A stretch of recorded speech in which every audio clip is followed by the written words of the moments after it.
Hiya, Renee Jones here with Pack Your Own Bag. So let me ask you, how much time and money do you spend on caring for yourself, on your health, your heart, maybe even your growth? Let me guess. It's a lot less than you spend on caring for others. And I get that. We put others first. There's the time issue, financial stuff, the general exhaustion once you complete all those tasks and concerns. Even though it's obvious that your own growth and care would keep you well and flourishing. But the questions are, when? How? Where's the time for that? Sometimes it helps to have a shortcut. And in the weight loss world, that's often a quick fix diet, a pill, powder.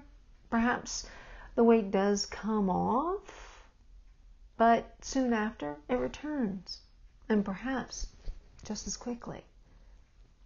Or maybe it's a new gym or a workout that shreds the fat when you have time for it, but the demands on your time and energy, like we were talking about above, often divert your self-care.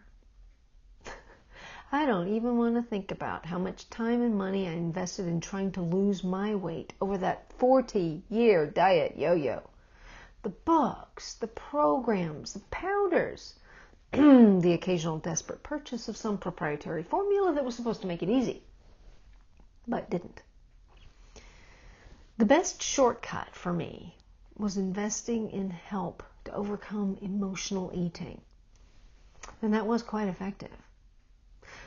When you don't eat for emotional reasons, it saves you a whole bunch of calories.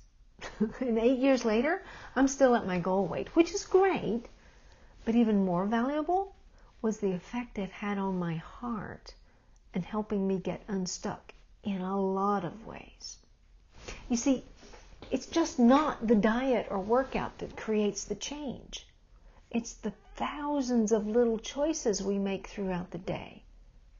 And without all the emotional stuff clouding our view, the choices are pretty clear. And once I felt that freedom, I had to share it. I couldn't keep that to myself. I had university and 2 graduate degrees, and that gave me a good basis of knowledge. But I needed some direction for business, as well as translating that knowledge into the practical skills that I could use to help others. I realized I've invested over $75,000 in specific trainings and courses that I believed would be most helpful and effective. I invested in myself so you wouldn't have to struggle with plans and programs that just don't get to the root of the issue, that don't help you overcome the emotional eating that tends to sabotage every diet. But one of the best lessons I learned was learning to invest in myself, because in the end, that benefits everyone around me, because it brings out my best. Imagine what life would be like if we were all living out of our best selves.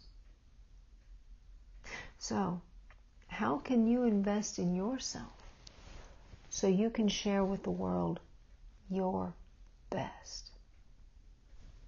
Something to consider. All the best.